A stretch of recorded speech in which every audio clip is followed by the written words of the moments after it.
Hey guys, Level Cap here, and today I get to show off my new PC designed to play Battlefield 6 at a ludicrous frame rate.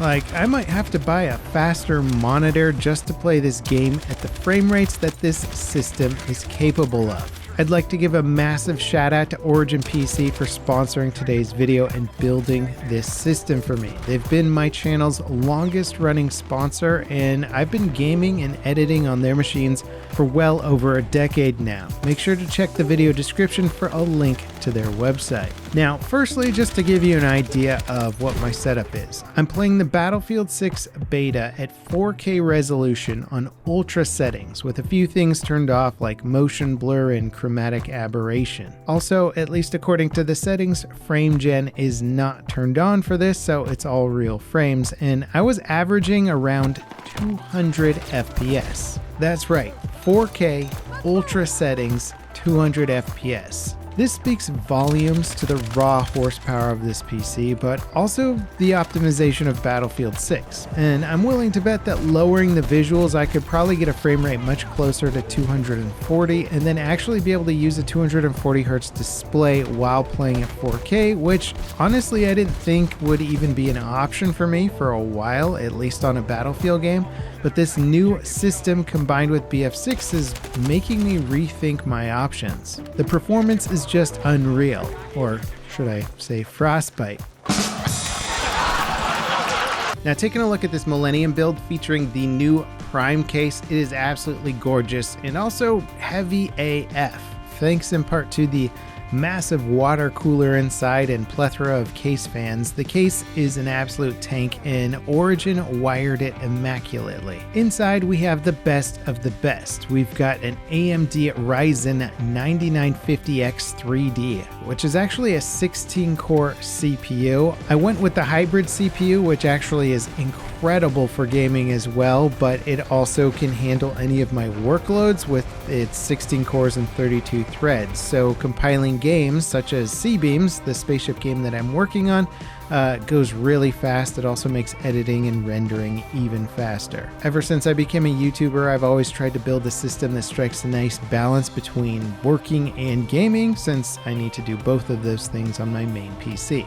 Now, tying the room together, we've got the Asus ROG Corsair X870E Hero motherboard. We've got some Vengeance RGB 64GB DDR5 RAM at 6000 MHz. Then we've got the Corsair iQ Link Titan 360 RX LCD for cooling the CPU. This thing is actually surprisingly quiet, and if the radiator fans on that weren't enough for case cooling, we've got another 7 cooling fans inside of this case. It's actually not as loud as I thought it was going to be. On the GPU side, we have the best of the best, an NVIDIA GeForce RTX 5090 with 32 gigs of video RAM. This thing is obviously a monster, as you can see with Battlefield. And then for the system drive, we've got a brand new Corsair MP700 Pro 4 terabyte. This is a Gen 5 drive. The speeds are insane. It's way faster than my old drive, and it loads me into Battlefield maps in no time. For the power supply, we've got the Corsair RM1200X Shift 80 Plus Gold. This is basically the fastest thing you can build today. Getting back to Battlefield and loading up the beta at 4K, 200-ish FPS with no stuttering, fast load times, and not a single crash so far is absolutely bizarre. The system drive loads me into the maps crazy fast, and I can literally just mess around with the graphics settings in any way I want, because at Ultra I'm getting 200 FPS. So if I'm trying to balance out the visuals to make enemies more readable, I don't really have to think too much about what I'm turning on or off, since at Ultra I'm already getting incredible FPS. This is like the best possible way I could have imagined jumping into the Battlefield 6 beta. Not only is the performance stunning, but the reliability and optimization is off the charts. It's just been a fantastic experience. I had no problem dropping first place on the scoreboard back to back to back. I had this crazy round that felt like I was against bots. Maybe I was playing against bots. I saw clips of other people playing where anyone who was an AI actually had AI next to their name, and I didn't see that while playing. Maybe there's an option, but I got into the tank gunner seat and just started dropping like well over 30 kills at the start of a match. I'm not even sure what was going on, but guys were just running into my crosshairs. Maybe they were bots. I don't know. It felt kind of fishy, but also if it wasn't bots, it was kind of awesome. I've been enjoying running through the different beta challenges. Support has to be my favorite class right now. Getting a belt-fed LMG on breakthrough and just mowing down enemies coming at you is just such a great feeling. It really does feel like we're back in the good old days of Battlefield. I've also really been enjoying Engineer a lot. The SMGs are solid and RPGs are just a blast. I mean, no pun intended. You can take out buildings, vehicles, helicopters, whatever you want. Certainly a class that I like in the start of a round when I know there's going to be a lot of armor on the field.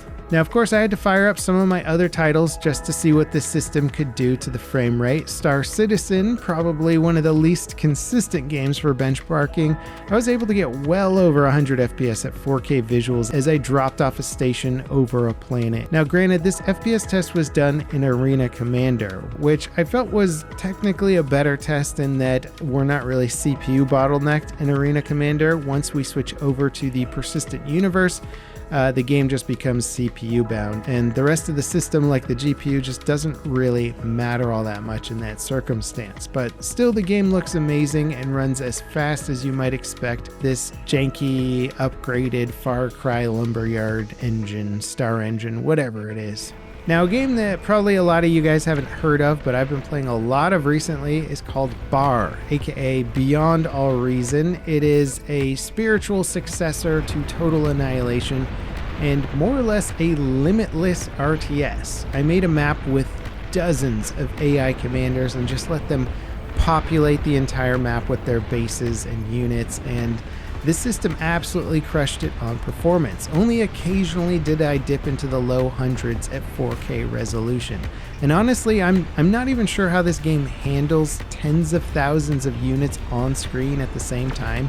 It is beyond me, but this workhorse CPU was absolutely up to the task. I also had to fire up Stalker 2 as well, because this is one of those games that is such a performance hog. The game looks absolutely great, and it ran well, though it probably had some of the biggest fluctuations in frame rates out of any of the games I tested, suggesting that it's still not particularly well optimized, but it is nice to crank everything to the max at 4K and not feel limited at all. So I could run through the entire game on max settings and have a pretty solid experience. Now, I've seen some videos / articles claiming that custom PC builders like Origin have crazy markups on their system.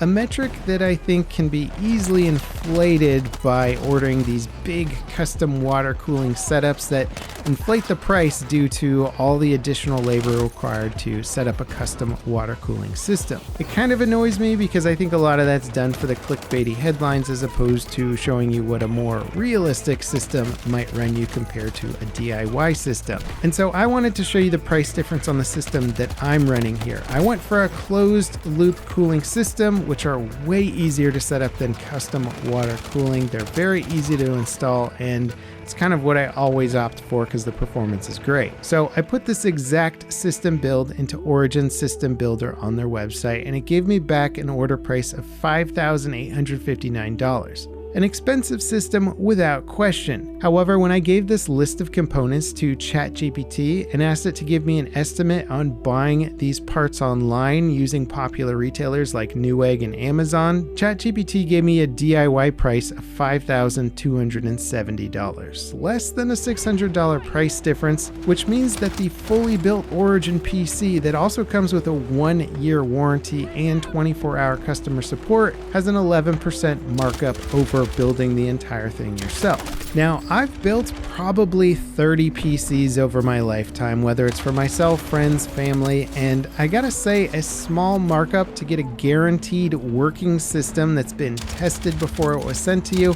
masterfully wired, and comes with a warranty and customer support, in my opinion, is a no-brainer. Now, obviously the value is going to be different for everyone, but the time invested in troubleshooting if one of the parts that you order to build the system doesn't work can be massive. And I'm always happy to have that Origin 24-hour tech support, which I have used before. One of the guys walked me through a really complex RAID setup once, which Wasn't even part of the system that I ordered, but they were happy to do it anyway, so it was just very cool to have that kind of support. Anyway, I've been putting this system through its paces, and I couldn't be happier with it. It's made my gaming and workflow so much faster, and once again, I want to give a massive shout out to Origin PC for sponsoring this video and being my sponsor for so many years. Check out their site in the description. Thanks again for watching, and as always, I'll see you next time. This is Level Cap, signing off.